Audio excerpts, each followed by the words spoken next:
Hello friends, welcome back to optometry fans. आज हम discuss करने वाले हैं DHA exam minus mock test practice set 24। ये MCQS आपकी कम्पिटिटिव एग्जाम्स की तैयारी के लिए बहुत हेल्पफुल हैं। बेहतर प्रिपरेशन के लिए हमारी ऑप्टोमेट्री फैंस ऐप डाउनलोड करें, जहां आपको मॉक टेस्ट और इंपॉर्टेंट क्लिनिकल नोट्स मिलेंगे। चलिए शुरू करते हैं। Question number 1, light is the visible portion of which spectrum? A. Acoustic spectrum. B. Electromagnetic spectrum. C. Infrared spectrum. D.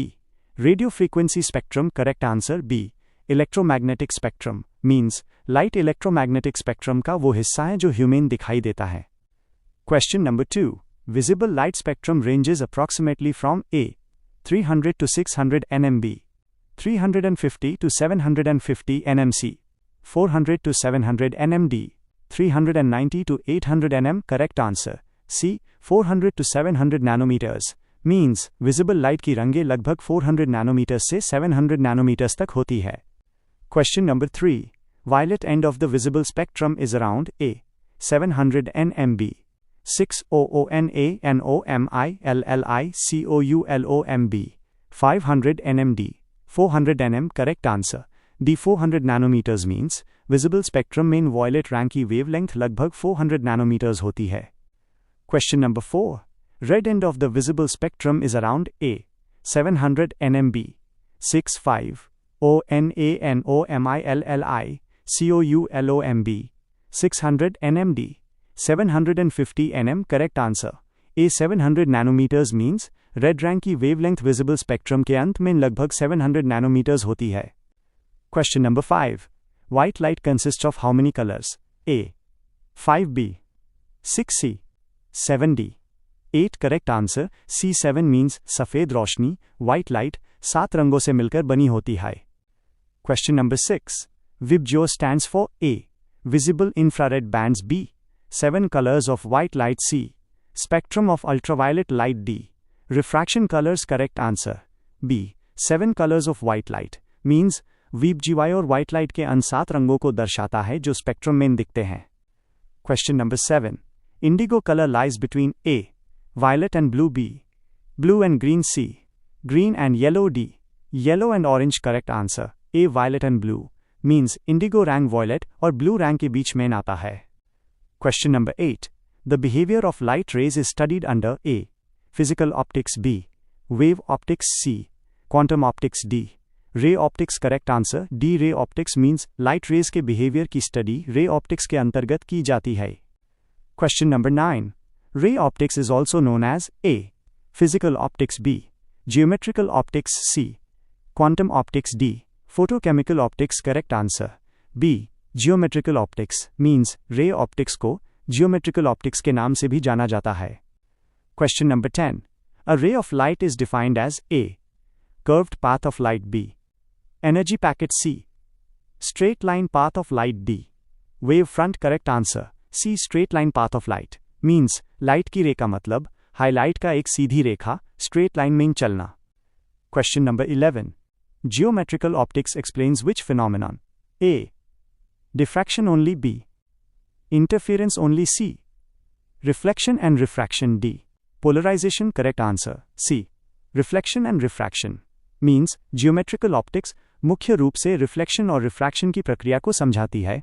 Image illustrating the principles of reflection and refraction of light. Question number 12. Reflection of light involves A. Change in wavelength. B. Change in medium. C. Change in path without change in medium. D. Absorption of light. Correct answer C.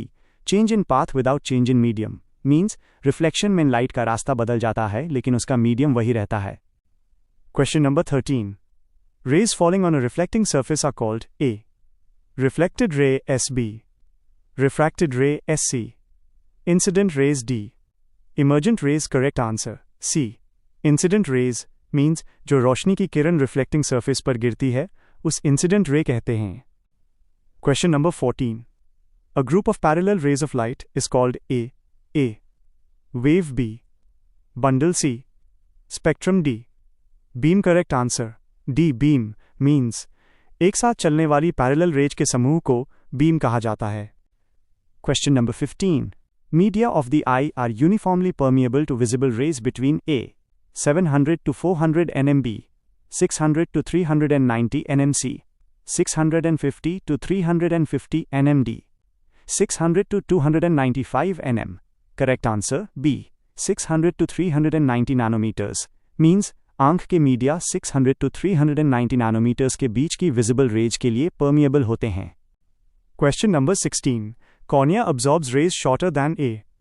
390 nm B, 350 nanomilicoulamb, 295 nm D, 250 nm. Correct answer C. 295 nanometers means cornea 295 nanometre से छोटी wavelength वाली किरणों को absorb कर लेता है.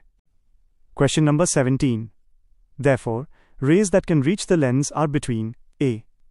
700 to 390 nm B, 600-295 nanomilicoulamb, 600 to 350 nm D, 500 to 295 nm. Correct answer B. 600-295 nanometre means lens तक पहुंचने वाली किरणें 600-295 नैनोमीटर के बीच होती हैं. Question number 18. Lens absorbs rays shorter than A. 295 nm B, 300 nanomilicoulamb, 390 nm D, 350 nm. Correct answer D. 350 nanometers means हमारा lens 350 nanometre से छोटी वेवलेंथ की रेज को अब्जॉर्ब कर लेता है. Question number 19. Rays that can reach the retina are between A. 700 to 400 nm B, 600-295 nanomilicoulamb, 600 to 350 nm D, 500 to 350 nm. Correct answer C. 600-350 nanometre means retina तक पहुंचने वाली रेज की रंगे 600-350 नैनोमीटर के बीच होती है. Question number 20. Knowledge of geometrical optics is essential to understand A. Retina physiology only B. Optics of eye and errors of refraction C. Color vision only D. Dark adaptation. Correct answer B. Optics of eye and errors of refraction means आंख की optics और refraction के errors को समझने के लिए geometrical optics का ज्ञान बहुत ज़रूरी है. आई होप ये एक्सप्लेनेशंस आपके काम आएंगी. ऐसे ही और मॉक टेस्ट के लिए हमारे चैनल को सब्सक्राइब करें और वीडियो को लाइक करें. सीरियस तैयारी के लिए ऑप्टोमेट्री फैंस ऐप ज़रूर डाउनलोड करें. मिलते हैं अगले सेट में. तब तक के लिए कीप प्रैक्टिस.